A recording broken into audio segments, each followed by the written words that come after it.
Hi hello నమస్తే welcome to విజయ మా ఊరు ఆడియో బుక్స్ ఛానల్. నేను విజయలక్ష్మిని.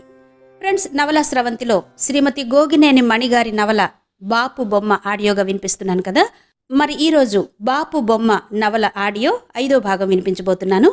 మరి ఆలస్యం చేయకుండా కథలోకి వెళ్ళిపోదాం. కథలో మన బాపు బొమ్మ అత్తింట్లో తనకు జరిగిన విషయాలన్నీ కూడా ఒక పుస్తకంలో రాసి అమ్మ నాయనమ్మలకు చదవమని ఇచ్చింది కదా. ఆ విషయాలు వాళ్ళు చదువుతూ ఉన్నారు. మరిక ఈరోజు కథలోకి వెళ్ళిపోదాం. ఆ విషయంగా అత్తగారేమీ ప్రస్తావించకపోవడంతో నేను కొంచెం స్థిమితపడ్డాను. రోజులు మామూలుగానే నడుస్తున్నాయి. ఏ మార్పు లేదు. పెరటి గుమ్మం మెట్టు మీద కూర్చున్నాను. జామ చెట్టు మీద వాలిన పక్షుల్ని నాగన్న అదిలిస్తుంటే చూసి, ఎందుకలా చేస్తున్నావు అన్నాను.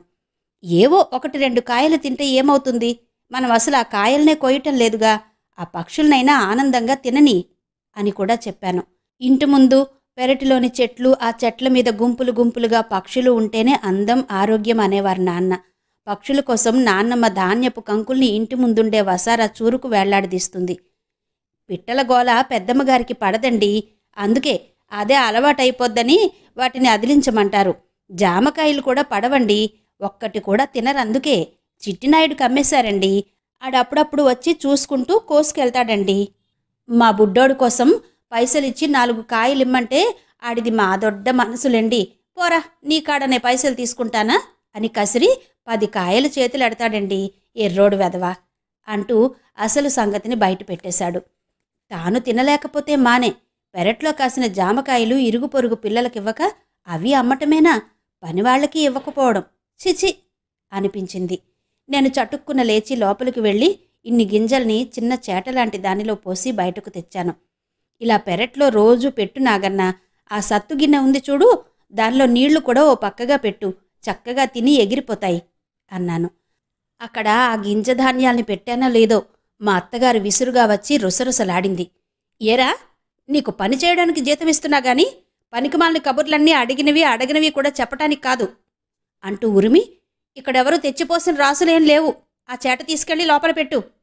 ఆర్డర్ కూడా జారీ చేసింది. దిక్కుతోచినట్టుగా చూస్తున్న నాగన్నని, చెప్పింది చెయ్యి, వినబడలేదా అంటూ గదమాయించేసరికి వాడు దాన్ని పట్టుకుని లోపలకు పరిగెత్తాడు. నేను నిర్ఘాంతపోయి అలాగే నిలబడిపోయాను. ప్రతిరోజు అష్టోత్తరంలా ఎంతటి ఆస్తిపాస్తులకి నేను స్వంతదారునయ్యానో వివరంగా చదివే అత్తగారు పిడికెడు గింజలు పిట్టలకు పెట్టే హక్కు నాకు లేదని తేల్చి చెప్పేసింది. పక్షులకైనా గింజ విదల్చక, చెట్టుకాయ అయినా ఎవరికీ పంచక అంతా సొమ్ము చేసుకుని ఏం చేసుకోవడానికి? ఆదాకి ఓ పరిమితి ఉండదా? కేవలం దాచిపెట్టుకోవడంలోనే ఆవిడకి ఆనందం కలుగుతుందా? అంతకు మించి ఇంకే విషయం పట్ల ఆసక్తి కూడా లేకపోవడం నిజంగా విచిత్రమే. అందుకేనేమో డబ్బుని సంపాదించడం కంటే దానిని సద్వినియోగపరచడమే కష్టమని అంటారు. అత్తగారు ఆయనకు సంపాదించాల్సిన అవసరం లేదనుకుంటుంది. సంవత్సరాల తరబడి కూడబెట్టిన ఆస్తినైనా తగలయ్యడానికి ఎంతో కాలం పట్టదని ఆవిడికి తెలుసుకోవడం లేదు. ప్రస్తుతానికి విసుక్కుంటూ అయినా అడిగినంత ఇస్తోంది. కాబట్టి ఆయన తల్లి మాటల్ని లెక్క చేయడం లేదు. పని జరుగుతోంది కదా, డబ్బు ఇవ్వడం ఆపితే అప్పుడు పెత్తనాన్ని తన చేతిలోకి తీసుకుంటాడు. ఆ తర్వాత ఈ ఆస్తులన్నీ మాయం కావడానికి ఎంతో కాలం పట్టదని నాకు అనిపించింది. పిల్లలకు పెద్దవాళ్లు బరువు బాధ్యతల్ని తెలియచేయకపోవడం కూడా నేరమే. అది గారమని భ్రమపడుతూ ఉంటారు. అమ్మ వాళ్ళంతా గుర్తుకొచ్చారు. నన్ను పదే పదే తలుచుకుంటున్నారా? నేనిక్కడ హాయిగా ఉన్నాననుకుంటారు. అలాంటి భ్రమలో సంతోషంగా ఉండడమే మంచిది. ఈ ఇంట్లో నా పరిస్థితి తెలిసి మాత్రం ఏం చేయగలరు? పక్క వీధిలో ఉండే అత్తగారి బంధువులట. కామేశ్వరమ్మ అనే ఆవిడ తన మనవరాల్ని తీసుకుని వచ్చింది. కోడలికి సీమంతం చేస్తున్నామంటూ పేరంటం పిలవడానికి. మా అత్తగారు అలాంటి వాటికి వెళ్లే అలవాటు లేదు కాబట్టి ఎవరూ పిలవను కూడా పిలవరట. ఇప్పుడు నేనున్నాను కాబట్టి పిలవడానికి వచ్చానని అందావిడ. మా కోడలికి ఎక్కడికి కదిలే అలవాటు లేదు. ఎప్పుడూ ఏదో పుస్తకాలు తిరిగేస్తూ ఉంటుంది అని నన్ను అడగకుండానే నేను రాననే విషయాన్ని ఆవిడకు అత్తగారే చెప్పేసింది. నేను మాత్రం ఏమనగలను? ఏమో, వచ్చినా రాకపోయినా బొట్టు పెట్టి పిలవడం నా ధర్మం కదా. ఇన్నాళ్ళు సరే, ఇప్పుడు కోడలు వచ్చిందని అంటూ ఆవిడ నాకు బొట్టు పెడుతున్నప్పుడు, మీ ఊళ్ళోనూ మాకిద్దరు 3 బంధువులున్నారు. వాళ్ళని పిలవడానికి వెళ్ళినప్పుడు మీ ఇంటికి ఓ అడుగు వేసి నువ్వు బాగానే ఉన్నావని చెబుతాలే. నవ్వు ముఖంతో చాలా మెల్లగా చెప్పింది. నేనే మా ఇంటికి వెళుతున్నట్టుగా నాకు చాలా సంతోషమేసింది. ఆవిడ పాదాలకు చటుక్కున వంగి నమస్కరించాను. ఆవిడ తల మీద చెయ్యి వేసి ఆశీర్వదిస్తున్నట్టుగా అని ఆ తర్వాత, ఓర్చుకున్నమ్మకి తేటనీరు దక్కుతుందని పెద్దలన్నారు. ధైర్యంగా ఉండమ్మా. నాకు మాత్రమే వినిపించేట్టు మెల్లగా అంది. ఆవిడ వెళ్ళిపోయింది. మా అత్తగారు ఆవిడ రావడం గురించి కాబోలు ఏదో గొణుక్కుంది. నేను పట్టించుకోలేదు. నడుం వాల్చడానికి తన గదిలోకి వెళ్ళిపోయింది. ఆ ఇంటికి వచ్చిన 10-15 రోజులకో ఓసారి మా అత్తగారిని, ఇక్కడ పోస్టాఫీసు దగ్గరైనా? మా ఇంటికి ఉత్తరం రాయడానికి కవర్లు తెప్పించుకోవాలి, నాగన్న తీసుకొస్తాడుగా అని అడిగాను. ఆవిడ నా వైపు విచిత్రంగా చూసి, ఉత్తరం రాయాలా? ముంచుకుపోయిన వార్తలు ఏమున్నాయని? ఎవరూ మంచం పట్టి లేరుగా చూచి వెళ్ళండని చెప్పడానికి? పోచుకోలు కబుర్లు చెప్పుకోవడం, ఉత్తరాలు రాసుకోవడం లాంటి అలవాట్లు మా ఇంటా వంట లేవు. కబుర్లేమున్నాయో దాచిపెట్టు, కలిసినప్పుడు కుండల కొద్దీ కుమ్మరించుకోవచ్చు. ఈసడింపుగా అనేసరికి బిత్తరపోయాను. ఉత్తరాల ద్వారానైనా పలకరించవచ్చనే ఆశ కూడా అడుగంటిపోయింది. శకుంతలక్కకి, సుజాతకి కూడా సరదాగా ఉత్తరాలు రాయొచ్చనుకున్నా అది కుదరని విషయం అని తెలిసి నిర్ఘాంతపోయాను. అంతలోనే ఇంకొక వార్త ఆశ్చర్యంగా తెలిసింది. సరిగ్గా నేను ఉత్తరాల గురించి అనుకుంటున్నప్పుడే రత్తాలు వచ్చి ఒక కాగితం ముక్క నా చేతిలో పెట్టింది. మొన్న మధ్య మన పోస్ట్మ్యాన్ అమ్మగారికి ఏవో కవరే కాబోలు ఇచ్చాడమ్మా, ఎక్కడి నుండి అని పెద్దమ్మగోరు అడిగి వెంటనే చింపి పారేశారు. ఈ ఇంటికి ఉత్తరాలే రావు, ఏదో కార్డు ముక్క దినం కబురుతో వస్తుందంతే. పోస్టాయంతో చదివి చెప్పించుకుని అక్కడే చింపి పారేయటం అలవాటు కదా, అది అలాంటిదే అయి ఉంటుందనుకున్నానమ్మా. ఇయాళ పెద్దమ్మగారు అలా చించి పారేశారు. పైగా చెంగు నుండి ముడి విప్పి ఎంతో డబ్బు ఇచ్చారా పోస్టాయనికి. చావు కబురైతే కార్డు వస్తుంది గాని అంత పెద్ద జాబు రాయరుగా అని అనుమానం వచ్చి, ఇదిగో ఇది తెచ్చా, మీకు తెలుస్తాదేమోనని అంది. అత్తగారు గదిలో ఉందనే ధైర్యంతో అదంతా రహస్యంగా చెప్పగలిగింది. నా చేతిలో ఉన్న ఆ కాగితాన్ని కొంచెం సాపు చేసి చూశా. అది శకుంతలక్క రాసిన ఉత్తరమని అర్థమైంది. కవరు విప్పకుండానే పోస్ట్ మ్యాన్ అది నాకని చెప్పగానే చించి పారేసిందన్నమాట. అది శకుంతల చేతిరాతే. కన్నీళ్లు ఉబికి వచ్చాయి. ఉత్తరం రాసి సమాధానం రాయలేదని మళ్లీ రాసిందన్నమాట. ఉత్తరం రాయడానికి లేదు. వచ్చిన ఉత్తరాన్ని నా చేతికిస్తేయే. కోడలి పట్ల ఇంత అకారణ ద్వేషం కూడా ఉంటుందా? ఉత్తరానికి సమాధానం రహస్యంగా అయినా రాస్తానేమోనని, రత్తాలతో గాని పోస్టు చేయిస్తానేమోననే అనుమానం కూడా ఉంది కాబోలు. నా పరిస్థితి నాకే విచిత్రంగా ఉంది. పంజరంలో చిక్కడినట్లే ఈ ఇంట్లో ఉంటున్నాను. అయితే తలుపులు తెరిచే ఉన్నా ఎగరలేని నిస్సహాయ పరిస్థితి. పరువు మర్యాద అనే కనిపించని సంకెళ్ళు నన్ను కట్టడి చేస్తున్నాయి. అవును, ఇదే సరైంది. ఉత్తరం రాస్తే నిజాలు తెలియచేసి వాళ్లను బాధ పెట్టలేను. అలాగని భ్రమలు కల్పించే అసత్యాలు రాయడానికి ఇష్టం ఉండదు. ఇప్పుడేమో నా మనసులోని మాటలను అక్షరాలతో పేరుస్తూ కాగితాలతో చెప్పుకోగలుగుతున్నాను. కాగితాల మీద నా బరువును కుమ్మరించేసి మనసును తేలికపరుచుకుంటున్న అనుభూతి. కనీసం ఈ విధంగానైనా చేయగలుగుతున్నాను. అప్రయత్నంగా శకుంతల మాటలు గుర్తొచ్చాయి. ఏం చెప్పింది? కొంచెం అనునయంగా అడిగితే ఆనవాయితీ ఆచారం ఏం లేదంటూ అమ్మకి నచ్చ చెప్పి నన్ను వెంటబెట్టుకుని మా ఊరుకు తీసుకువెళ్తాడా? అనుబంధం అంటూ ఉంటే ఆ మంత్రం ఫలితం ఇస్తుందేమో గాని ఇక్కడలా కుదరదు. అత్తలు భర్తలు అందరూ ఒకేలా ఉండరు. రకరకాల మనస్తత్వాలు. ఈసారి కలిసినప్పుడు ఈ విషయాన్ని తనకి చెప్పాలి. అసలు కలుసుకోవడం అంటూ జరుగుతుందా? జరిగితే ఎప్పటికీ? అప్పటి వరకు అక్క అచ్చట్లు ముచ్చట్లతో నాకే తీరిక దొరక్క సమాధానం రాయలేదని అనుకుంటుందేమో. అక్క అనుభవం అలాంటిది కాబట్టి అలా అనుకునే అవకాశమే ఉంది. నేను లంకంత కొంపలాంటి జైల్లో బందీలా నిష్కారణంగా శిక్ష అనుభవిస్తున్నానని ఊహించనైనా ఊహించలేదు. నేను కూడా అంతేగా. ఇక్కడికి వచ్చే వరకు నా జీవితం ఇలా ఉంటుందని ఎన్ని రకాలుగా ఊహించాను. ఉదయాన్నే లేచి అత్తగారు లేచేటప్పటికే తన పనులన్నీ ముగించేసుకుని, నువ్వు కాలేజీకి వెళ్ళు, ఈ పనులన్నీ మేం చేసుకుంటాంగా అన్నా సరే, వంట పనుల్లో ఇంటి పనుల్లో సాయం చేసి ఏదో ఇంత పెరుగన్నమో పండో బాక్సులో సర్దేసుకుని హడావిడిగా బస్టాండ్కి వెళ్ళి బస్సులో కూర్చున్నాక ఆ కాసేపు పుస్తకాలు తిరగేస్తూ కాలక్షేపం చెయ్యొచ్చు.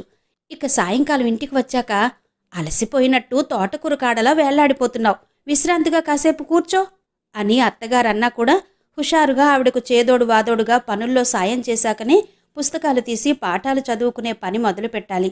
పుట్టింట్లో మాదిరిగా కేవలం చదువుతోనే పొద్దుపుచ్చకుండా పనుల్లోనూ సాయం చేయాలి. నా చదువు వల్ల ఎవ్వరికీ ఇబ్బంది కలగనివ్వకూడదు. అక్కడి నుండి కూడా ఎవరైనా అమ్మాయిలు కాలేజీకి వెళ్లేవాళ్లుంటే వాళ్లతో పరిచయం పెంచుకోవాలి. అప్పుడు చక్కగా పక్కపక్కనే బస్సులో కూర్చుని పాఠాల గురించి కాలేజీ కబుర్లు చెప్పుకుంటే ప్రయాణం చేసినట్టే అనిపించదు. హైస్కూల్లో మాదిరిగానే కాలేజీలో కూడా మంచి విద్యార్థిగా పేరు తెచ్చుకోగలగాలి. వ్యాసరచన, వక్తృత్వ పోటీల్లో పాల్గొని బహుమతులు స్వంతం చేసుకోగలగాలి. బాబాయ్ చదువుకునే రోజుల్లోనూ, ఆ తర్వాత ఉద్యోగంలో చేరాక కూడా పట్నం నుండి ఇంటికి ఎప్పుడు వచ్చినా పిల్లలందరికీ ఒకటే సందడి. పెదనాన్నల పిల్లలు 4, నేను మాత్రమే కాకుండా మా వీధిలోని కుటుంబాల్లో పిల్లలు ఇంకో 4-5 కూడా చేరుతుండేవాళ్ళు. బాబాయ్ మా అందరికీ ఎన్నో రకరకాల పోటీలు పెట్టడం, చిన్న చిన్న బహుమతులు ఇవ్వడం రివాజుగా ఉండేది. ఏవో టాపిక్స్ ఇచ్చి ఎలా మాట్లాడాలో బాబాయ్యే నేర్పించి తర్వాత పోటీలు పెట్టేవాడు. వ్యాసరచన, పాటల పోటీల్లో నాకే ప్రథమ బహుమతి వచ్చేది. వక్తృత్వ పోటీల్లో మాత్రం ఎప్పుడూ శకుంతలక్క ఫస్ట్ వచ్చేది. రవి, రాజులకు సెకండ్ బహుమతి దక్కేది. తనకేమీ రావడం లేదని, సుజాత అలిగిందని బాబాయి ప్రత్యేక బహుమతి అంటూ ప్రకటించి ఇచ్చి తనకి సంతోషం కలిగించేవాడు. ఆ రోజుల్లో శకుంతలని మాత్రం అక్క అని పిలుస్తూ తనని కేవలం పేరుతోనే పిలుస్తున్నానని సుజాత పోట్లాడేది కూడా. ఎందుకో అలా అలవాటైపోయింది. ఆ రోజులు, ఆ అల్లరి, సరదా పోట్లాటలు ఎప్పుడు గుర్తు చేసుకున్నా ఎంత ఆనందమో. బాబాయ్ బహుమతులుగా ఇచ్చే కథల పుస్తకాలు, రిబ్బన్లు, బంతులు, బ్యాట్లు చాలా భద్రంగా, ఆనందంగా దాచుకుని మురిసిపోయేవాళ్ళం. పెళ్ళైనా కూడా అలా కాలేజీకి వెళ్ళి వస్తూ చదువుకునే రోజుల్లోనే ఆనందాన్ని దూరం చేసుకోనని అనుకున్నాను. చదువుకోవాలనే నా కోరికకు ఆమోదాన్ని తెలిపిన అత్తకి, ఆయనకు చదువులో బెస్ట్ అనిపించుకుని ఆనందాన్ని కలిగించాలని అనుకున్నా. కానీ జరిగిందేంటి? పంజరంలో బంధించబడిన పక్షి ఏమరపాటుని ఎవరైనా తలుపులు తెరిస్తే రివ్వున ఎగిరిపోతుంది. కానీ నేను మాత్రం తలుపులు తీసే ఉన్నా ఎగిరిపోలేని నిస్సహాయురాలిని. నువ్వెలా ఎగరగలవని నన్ను కవ్విస్తున్న జైలు అధికారులు అత్తగారు, ఆయనగారు. తడిపారిన కళ్ళను తుడుచుకుని మనసును స్థిమితపరుచుకోవడమే నేను చేయగలిగింది. ఎవరో తలుపు తట్టిన శబ్దం విని నేను వెళ్లబోతుంటే, నే చూస్తానుండు అంటూ అత్తగారే వెళ్ళింది. దూరంగా వెనకే నిలబడిపోయా. తలుపు తీసిన అత్తగారు ఎవరు అన్నట్టుగా చూస్తుంటే అతను చెప్పడం నాకు వినిపించింది. అతన్ని నేను గుర్తుపట్టాను. మా పొలం కొంత కౌలుకు తీసుకున్న రాఘవయ్య. మా ఊరు మనిషిని చూసినా నాకంత ఆనందం కలుగుతుందని నాకు అప్పటి వరకు తెలీదు. దూరంగా నిలబడి ఉన్న నన్ను చూసి, బాగున్నావా అమ్మా అంటూ పలకరించి మా అత్తగారితో చెప్పాడు. నేను ఈ ఊరు పని మీద వస్తుంటే బుల్లమ్మాయి నాన్నగారు మిమ్మల్ని అందరినీ పండక్కి పిలవడానికి రేపు వస్తున్నారని ముందుగా మీకు ఈ కబురు చెప్పమన్నారండి. నాకు సంతోషంతో కాళ్ళు నేల మీద ఆనలేదు. గాల్లో ఎగురుతున్నట్టుగానే పెరట్లోకొచ్చి రాఘవయ్య పిల్లలకి జామకాయలిచ్చి పంపుదామని నాగన్నను కోయమని చెప్పాను. ఆ తరువాత అలా పెత్తనం తీసుకున్నందుకు నన్ను సాధించినా సరే భరిద్దామని అనుకున్నా. భోజనానికి ఉండమని చెప్పాలని అనుకున్నా. అతని ముందు అత్తగారేం కాదనలేదనే ధీమా కలిగింది. నేను హడావిడిగా మళ్ళీ వచ్చేసరికి తలుపులు మూసేసున్నాయి. అత్తగారు ముందు గదిలో కుర్చీలో కూర్చుని ఉంది. రాఘవయ్యేడి అంటూ మా అత్తగారి వైపు విస్మయంగా చూశాను. కబురు చెప్పడానికొచ్చిన మనిషి ఎంతసేపు ఉంటాడే నిదానంగా అందావిడ. నేనలాగే చూస్తుంటే ఒక్క నిమిషం ఆగి మళ్ళీ, మీ ఊరు కరువు కాటకాలకి పేరు, అక్కడ పండగలేం గొప్పగా ఉంటాయిలే నిర్లిప్తంగా అంది. మా ఊరును తలుచుకుంటేనే నాకు మైమరుపు వచ్చేస్తుంది. కరువు సంగతే నేను వినలేదు. అందుకే నాకు తెలిసిన సంగతుల్ని పూనకం వచ్చినట్టుగా ఏకబిగిన హుషారుగా చెప్పేశాను. మీరలా అనుకుంటున్నారా? మా ఊళ్ళో వాళ్ళంతా ఒళ్ళుంచి కష్టపడి పనిచేసేవాళ్లే. ఏ సంవత్సరమైనా తుఫానో, అకాల వర్షాల వల్లనో అనుకున్నంత దిగుబడి రాక కొందరు రైతులు పాపం ఇబ్బందులు పడుతూ ఉంటారు. అప్పులతో సతమతమయ్యే కుటుంబాల్ని కొందరు పెద్ద మనసుతో ఆదుకోవడమూ జరుగుతూ ఉంటుంది. ఊరన్నాక అందరూ కలిసి సమస్యల్ని సానుభూతితో అర్థం చేసుకుని ఒకరికొకరు సాయంగా నిలబడితే కరువు అన్నది మన దరిదాపులకు కూడా రాలేదని మా పెదనాన్న అంటూ ఉంటారు. అందుకేనేమో తిండికి ఎవ్వరూ ఇబ్బంది పడినట్టుగా వినలేదెప్పుడు. పండుగలప్పుడు ఊరంతా సందడి సంబరమే. అట్టహాసం, ఆడంబరం లాంటివి ఉండకపోవచ్చును గాని సరదా సంతోషాలకి మాత్రం లోటుండదు. మా పెదనాన్నలవి, మాది 3 ఇళ్ళు పేరుకు విడివిడిగా ఉంటాయే గాని అందరం కలివిడిగా ఒకే కుటుంబంలా ఉంటాం. ఏ పండగ వచ్చినా పట్నంలో ఉండే బాబాయ్, 2 గంటల బండి ప్రయాణం దూరంలో ఉండే 3 మేనత్తలు తప్పనిసరిగా రావాల్సిందే. మా అత్తలెవరూ ఉత్త చేతులతో రారు, వెళ్లరు కూడా. వెంట పళ్ళబుట్టలు, పిండి వంటలు దండిగా ఉండాల్సిందే. పండగలకి ఎప్పుడైనా కొంచెం ఎడం వస్తే చాలు, ఒకసారి వచ్చి వెళ్ళకూడదు అని ఇటు నుండి అన్నగార్ల పిలుపు.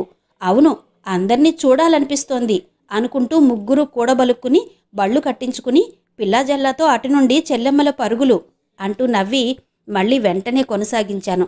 మా అత్తలున్నన్ని రోజులు ఎక్కడో ఒక్కచోటే వంట ఉంటుంది. రోజూ విందు భోజనాలు, పరిహాసాలతో కబుర్లు, ఇక పిల్లల గుంపు కేరింతలు, ఆటపాటలు, అల్లరి ఆకతాయి పనులకు అంతే ఉండదు. ఒకటే జాతరలా ఉంటుంది. అత్తగారు నా వైపు బొగ్గన వేలేసుకున్నట్టుగా వింతగా చూసింది. అవును మరి, ఆ ఇంటికి వచ్చాక నేనలా అంతసేపు మాట్లాడడం అదే మొదటిసారి. నా వైపు చాలా తిరస్కారంగా చూసి, చాలు చాలులే, పెద్ద చెప్పొచ్చావు మీ వాళ్ళ గురించి. నీ పెళ్లిలో చూసాగా, ఎవరి ఒంటి మీద వంకి వడ్డాణం లాంటివి లేనే లేవు. అయినా పక్కపక్కలకి వికవికలకి మాత్రం లోటు లేదు. జరుగుబాటు తక్కువ, విరగబాటు ఎక్కువ అన్నట్టుంది వాళ్ళ వ్యవహారం అందావిడ. నవ్వులకి నగలకి సంబంధం ఏంటసలు? ఆశ్చర్యపోయాను. చెప్పింది వినాలే తప్ప నేను ఎక్కువగా మాట్లాడడమే అత్తగారికి నచ్చదు. ఇక ఉల్లాసంగా మాట్లాడితే ఎలా సహించగలదు? పుల్లవిరుపు మాటలతో సమాధానం చెబితేనే గాని ఆమెకు సంతృప్తి కలగదు. నా ఆనందాన్ని తుంచేసి జయించినట్టుగా ఆవిడ పెదవులపైకి చిరునవ్వొచ్చింది. ఇతరులకు మాటలతోనో చేతలతోనో సంతోషం కలిగించి ఆనందించే వాళ్లతో పాటు మాటల ములుగర్రతో నొప్పించి సంతృప్తి పడేవాళ్లు ఉంటారని నాకు ఆ ఇంటికొచ్చాకనే అనుభవమైంది. అప్పుడు మా అత్తగారు పిడుగుపాటు లాంటి ఓ మాట నిదానంగా చెప్పింది. పండుగ మా ఊళ్ళోనే వైభవంగా జరుగుతుంది. ఈ ఊళ్ళో ఎలా ఉంటుందో మీ అమ్మాయి తెలుసుకుంటుంది.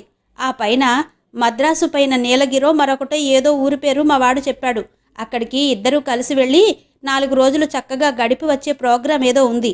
ఏర్పాట్లు చేసుకుంటున్నారు కనుక అనవసరంగా పిలవడానికి రానవసరం లేదని మీ నాన్నకి చెప్పమని ఆయనతో కబురు పంపించా అంది. నా ఆనందం బుడగలా టప్పున పేలిపోయింది. నిర్ఘాంతపోతూ చలనం లేని బొమ్మలా బిగుసుకుపోయాను. నన్ను అడగకుండా మీ అంతటి మీరే సమాధానం చెప్పాడువేంటి? నేను తోలు బొమ్మలా మీరు ఆడించినట్టల్లా ఆడాలా? నాకు ఇష్టాలు ఉండవా? పెళ్లితో నా మీద అధికారమంతా మీదే అవుతుందా? పెద్దవాళ్లుగా అనుభవంతో మంచి చెడు చెబితే వింటాను గాని నాకు ఇష్టం లేని పనుల్ని ఆజ్ఞాపిస్తే నేను పాటించను. మీకు అభ్యంతరం ఉంటే రావద్దు.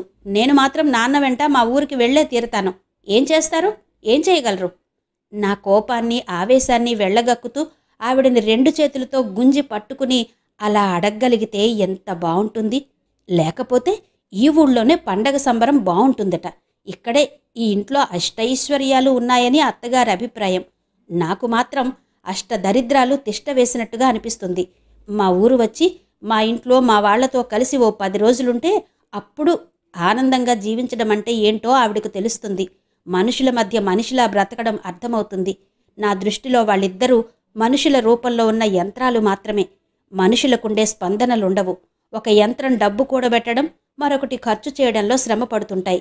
వీళ్ళకి ఆప్యాయతానురాగాల విలువ తెలియనే తెలియదు. అందుకనే నేను మనసంతా నింపుకుని వచ్చిన ఆదరాభిమానాలను అందుకునే ప్రయత్నమే చేయలేదు. విసిరి కొట్టారు. మనసులోనే రోషంతో బుసలు కొట్టాను. అత్తగారు నా వైపు అసహనంగా చూసి, నేను అప్పగింతలప్పుడే మా ఆనవాయితీ సంగతి చెప్పానా? నువ్వు నెల తప్పే వరకు పండగలు పబ్బాలంటూ రాకపోకలే ఉండవన్నానా? మరి ఇప్పుడు ఇలా కబురు పెట్టడం ఎందుకట అంటూ అక్కడి నుంచి వెళ్ళిపోయింది. నేను గదిలోకొచ్చి మంచం మీద పడ్డాను. అవును, అమ్మ వాళ్ళది తప్పే. ఆ రోజు అత్తగారి మాటల్ని ఎందుకు ఖండించలేదు? ఆ పద్ధతి సమ్మతం కాదని ఎందుకు గట్టిగా చెప్పలేదు? అరిటాకు వెళ్ళి ముళ్ళు మీద పడ్డా, ముళ్ళు వచ్చి అరిటాకు మీద పడ్డా అరిటాకుకే కదా నష్టం. పిల్లనిచ్చుకున్నవాళ్లం అణిగిమణిగి ఉండాల్సిందే, తప్పదు. లేకపోతే అసలుకే మోసం అన్నట్టుగా పిల్ల కాపురానికే ముప్పు వస్తుంది. ఇలాంటి పాతకాలపు పనికి మాలిన సామెతలు, ఆలోచనలు అమ్మ వాళ్ళని ఎదురు మాట్లాడనివ్వకుండా కట్టడి చేసుంటాయి. ఒకవేళ నాన్న మా అమ్మాయి ఇంటికి ఎవరో రావద్దంటే మానేయడమేంటి అనుకుని వస్తారేమోననే ఆశ కూడా ఒక్క క్షణం నన్ను ఊరించింది. నా ఇల్లు కాదు, మా అత్తగారిదే అనుకుంటే నాది కాని ఇంట్లో నేనెందుకు ఉండాలి? ఉబికి వస్తున్న కన్నీళ్లను, లోలోపలి మంటను చల్లార్చడానికి వెనక్కి మళ్లించే ప్రయత్నం చేశాను. ఏదో చిన్న ఆశ మనసులో మినుకు మినుకుమంటుంటే నాన్న కోసం ఆ మరునాడు సాయంకాలం వరకు ఎదురుచూశాను. ఇక రారని నిర్ధారణ అయ్యాక నిరాశగా పెరట్లో మెట్టు మీద చతకిలబడ్డాను. ఏదో పని చేసుకుంటున్న రత్తాలను చూసి, అత్తగారు, ఏంటే నువ్వు కూడా కొంపలంటుకున్నట్టుగా ముఖం మార్చుకుని తిరుగుతున్నావు అని అడిగింది. అంటే నేనెప్పుడూ అలా ముఖం మార్చుకునే ఉంటానని దప్పటమా? నేను మాత్రం ఏం చెయ్యను?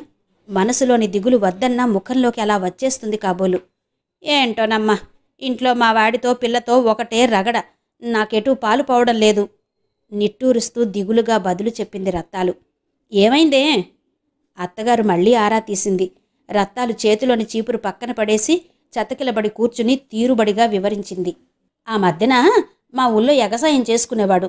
నాకు తమ్ముడు వరుస అయ్యే రాజయ్య అని ఒకడి ఇంటికొచ్చి మా పిల్లని అడిగాడు. చదువుకుంటున్న అంత చిన్నపిల్లకి పెళ్ళి అంటని కసిరి కొట్టాం.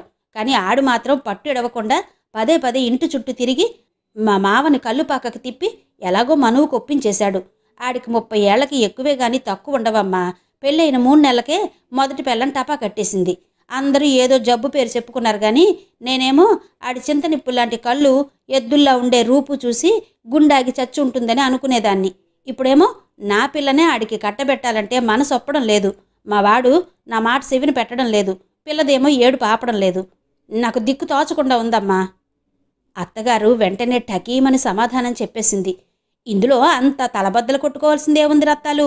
మగాడికి 30 ఏళ్ళంటే పెద్ద వయసేం కాదు. మునుపటి రోజుల్లో అయితే 50-60 ఏళ్ల వాళ్ళు కూడా 10 ఏళ్ల పిల్లతో పెళ్లికి రెడీ అయిపోయేవారు. ఇప్పుడు ఎంతో నయం కదూ.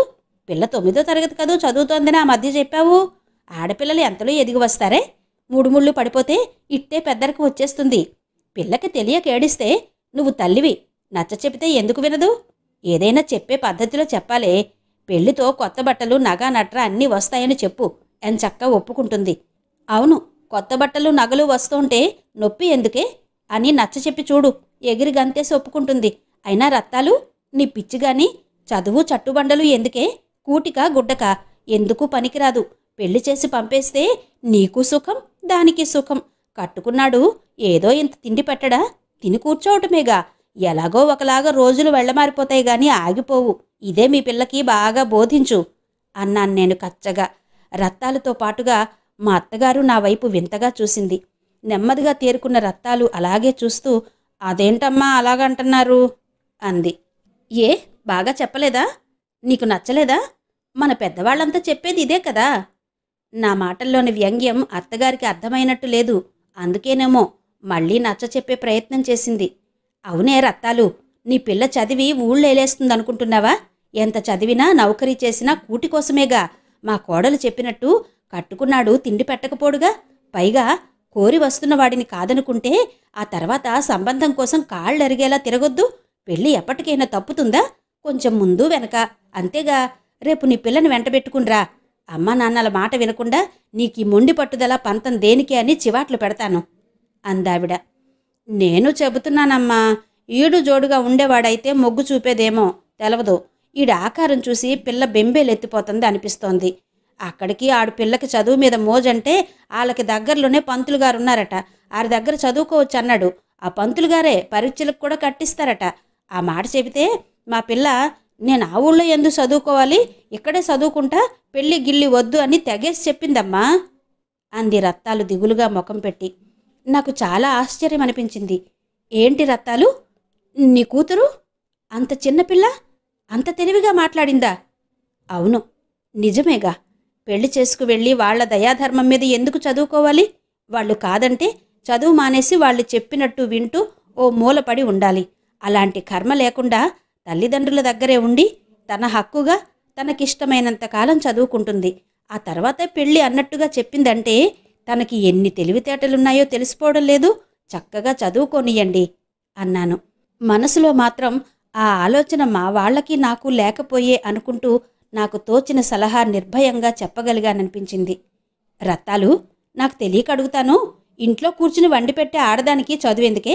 మగవాళ్ళు అండలేని వాళ్ళు కష్టపడి చదివి ఉద్యోగమో సద్యోగమో చేసుకుని తిండికి సంపాదించుకోవాలి గాని ఏ మన పెద్దవాళ్ళకి నీకు నాకు చదువు లేకపోతే ఏమైంది? సంసారాన్ని చక్కదిద్దుకోలేదా? కంఠస్వరంలో కోపాన్ని చూపిస్తూ నా మాటలకు సమాధానంలా రత్తాలతో చెప్పింది అత్తగారు. అవును, చదువు లేకపోతే మాత్రమే సరి అయిన సమాధానం నా నోటికి తాళం పడేలా చెప్పగలిగానని కూడా అనుకుని ఉండొచ్చు. నేను జవాబు చెప్పకుండా ఉండలేకపోయాను. నిజమే రత్తాలు, చదువుకోలేని ఆడవాళ్లు తమ జీవితానుభవాలతో తెలుసుకోగలిగిన ఎన్నో మంచి విషయాలను పిల్లలకు చెప్పగలిగేవారు. దీపం వెలిగించడం తెలియనప్పుడు చీటికి మాటికి అలవాటు పడిన నైపుణ్యంతోనే ఎన్నో పనులు చక్కబెట్టుకుని ఉండొచ్చు. దీపం వెలిగించుకునే దారి తెలిసినప్పుడు కూడా చీకట్లోనే ఉందామనుకోవడం ఎందుకు? చక్కగా వెలుగులోనే పనులు చక్కబెట్టుకోవచ్చు కదా. ఇప్పుడు మనకు కరెంటు దీపాలు అందుబాటులోకి వచ్చాయా?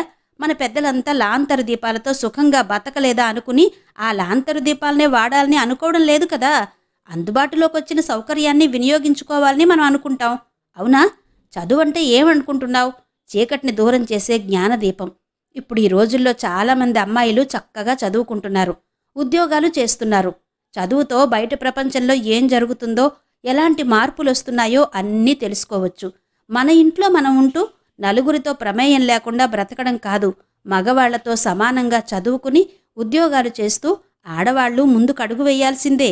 అత్తగారికి సమాధానంగా ఆవేశంగా చెప్పుకుపోతున్న నాకు వక్తృత్వ పోటీల్లో స్టేజి మీద నిలబడి మాట్లాడుతున్నట్టుగా స్పృహ కలిగి మధ్యలో హఠాత్తుగా ఆపేశాను.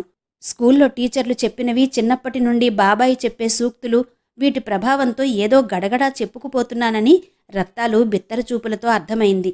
అందుకే నా మాటల ప్రవాహానికి అడ్డుకట్ట వేసేశాను. అందుకని, రత్తాలు, నీ కూతురు ఎంతవరకు ఇష్టంగా చదువుకుంటానంటే అంతవరకు చదివించు. పెళ్లికేం తొందరలేదు. ఉద్యోగం సంపాదించేంతవరకు చదవలేకపోయినా పర్వాలేదు.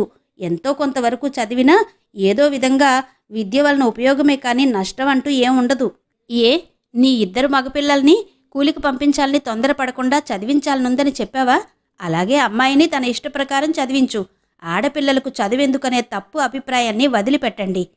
నా ఆఖరి మాటగా చెప్పి ఇక అక్కడ నిలబడకుండా లోపలికొచ్చేశాను. నిజానికి రత్తాలకు చెబుతున్నట్టుగా కాకుండా అత్తాకోడళ్ళిద్దరం వాదించుకున్నట్టుగా ఉంది. అందుకేనేమో రత్తాలు అయోమయంగా మా ఇద్దరి వైపు మార్చి మార్చి చూస్తుండిపోయిందనుకుంటా. లోపలికి వచ్చేస్తుండగా మా అత్తగారి సణుగుడు, ఏటోనమ్మా నాకేం తెలవడం లేదు అని రత్తాలు దీర్ఘాలు తీయడం వినిపించింది. ఇంతవరకు శ్రీమతి గోగినేని మణిగారి బాపు బొమ్మ నవల ఆడియో 5వ భాగం విన్నారు కదా. మిగిలిన కథ తరువాతి భాగాల్లో వినిపిస్తాను. అంతవరకు సెలవు మరి. నమస్తే.